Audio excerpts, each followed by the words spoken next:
Well, it's all speculation at this point, and we don't know whether this person was, pro-Trump, anti-Trump, maybe some kind of Islamic connection, although I don't think that.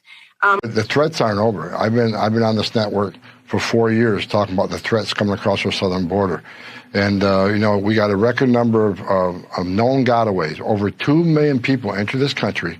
We don't know who they are or where they came from or what their purpose to come to this country. They weren't vetted. They weren't screened. They weren't fingerprinted. We don't know who they are. And since the Border Patrol and CBP arrested well over 300 people on terrorist watch list, how many of that 2.2 million who escaped apprehension, who escaped vetting, who escaped fingerprinting, came from a country sponsoring terror?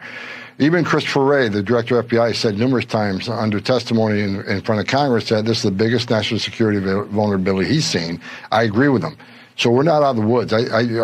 This country is in grave danger. We need to secure that border. And despite what's happened the last 2 days in Las Vegas and in New Orleans, this administration is not stopping.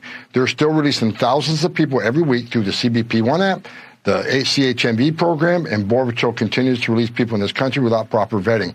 This is not a good thing, and I can't wait for the new administration to take power and secure this border and protect our national security. Well, the police chief was...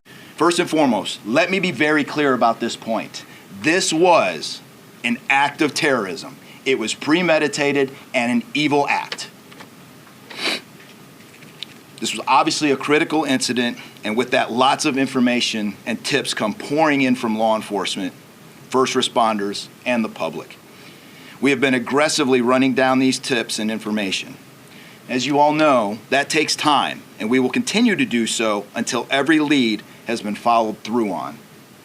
This investigation is only a little more than 24 hours old. So I ask you to keep in mind that as I go through some of the specifics later.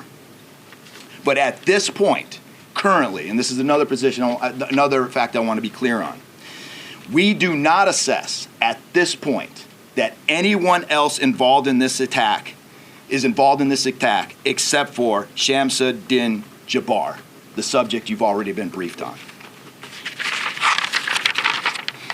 A little bit about what the FBI is doing. So we are surging people and assets to the area from across the region and across the nation. Special agents in multiple field offices across the country have been deployed and are assisting with potential aspects of this investigation and following up on every lead. Additional teams of special agents, professional staff, and victim specialists continue to arrive to provide more investigative power and assistance to the victims and their families.